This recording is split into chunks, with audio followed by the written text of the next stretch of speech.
கிறிஸ்துவுக்கு பிரியமான தேவனுடைய பிள்ளைகளே, ஆண்டவராகிய இயேசு கிறிஸ்துவின் நாமத்தில் உங்களை நான் வாழ்த்துகிறேன். தேவனுடைய கிருபையும் நன்மையும் உங்களை இன்றைக்கும் தொடரட்டும். கர்த்தர் அப்படியே உங்களுக்கு உதவி செய்வாராக. ஆமென்.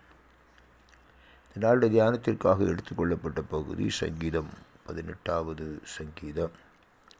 18வது சங்கீதம் 2 வசனங்களை உங்களுக்காக நான் வாசிக்கிறேன். தேவரீர் என் விளக்கை ஏற்றுவீர், என் தேவனாகிய கர்த்தர் என் இருளை வெளிச்சமாக்குவார். உம்மால் நான் ஒரு சேனைக்குள் பாய்ந்து போவேன், என் தேவனால் ஒரு மதிலை தாண்டுவேன். தாவீதரசர் இதில் இந்த முன்னுரையில் பார்த்தீங்கன்னா அதில் சொல்லப்பட்டிருக்கும், எதிரிகளை தனக்கு விரோதமாக சத்துருக்களை எல்லாம் ஜெயித்த பின்பு அவன் பாடின சங்கீதம் என்று சொல்லி நம்ம பார்க்குறோம். இதில் அவர் சொல்கிறார், அந்த இருளான சூழ்நிலைகள் மாறி போகத்தக்கதாக தேவரீர் என் விளக்கை ஏற்றுவீர் என்று சொல்லுகிறார்.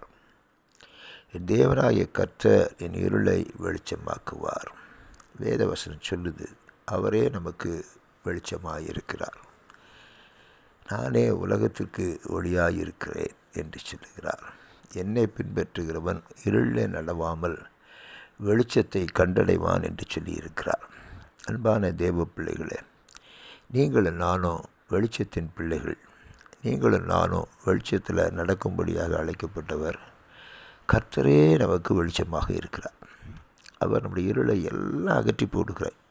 இருளின் அதிகாரம் பிசாசான் கொண்டு வருகிற எல்லா விதமான சூழ்நிலைகள், சத்ருவினால் பாதிக்கப்பட்டு இருண்டு போயிருக்கிற வாழ்க்கை எல்லாவற்றையும் கர்த்தர் மாற்றி அந்த இருளை வெளிச்சமாக்குவார் என்று எழுதுகிறார். தேவன் அப்படிப்பட்ட தேவன்தான். வெளிச்சம் உண்டாக கிடவது என்று சொன்னார், வெளிச்சம் உண்டாயிற்று. இன்று அப்படியே உங்களோட வாழ்க்கையில் கர்த்தர் வெளிச்சம் உண்டாக கிடவது என்று சொல்லுகிறார்.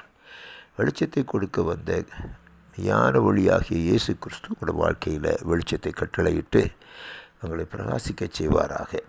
அப்படியே அடுத்த வசனம் சொல்லுது, உம்மாலே நான் ஒரு சேனைக்குள் பாய்வேன், என் தேவனால் ஒரு மதிலை தாண்டுவேன்.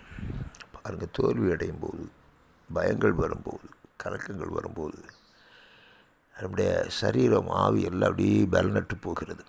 பலன் குன்றி போய் ஒன்றுமே செய்ய முடியாதபடி ஒரு சூழ்நிலைக்குள்ளே வந்துடுறோம். இக்கட்டான சூழ்நிலை, நெருக்கப்படுகிற சூழ்நிலை, ஒன்றுமே செய்ய முடியாத ஒரு சூழ்நிலை.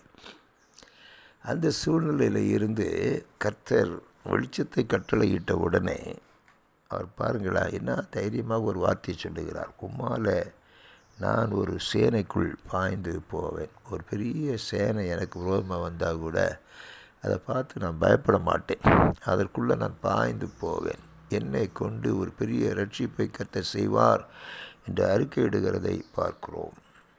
என் தேவனாலே ஒரு மதிலை தாண்டி போவேன். ஒருவேளை நான் முன்னேறி போக முடியாதபடி, ஒருவேளை நான் ஜெயிக்க முடியாதபடி ஒரு மதிலை கட்டி வச்சிருந்தால் கூட அந்த மதிலை நான் தாண்டி போவேன் என்று அவர் சொல்லுகிறத பார்க்கிறோம்.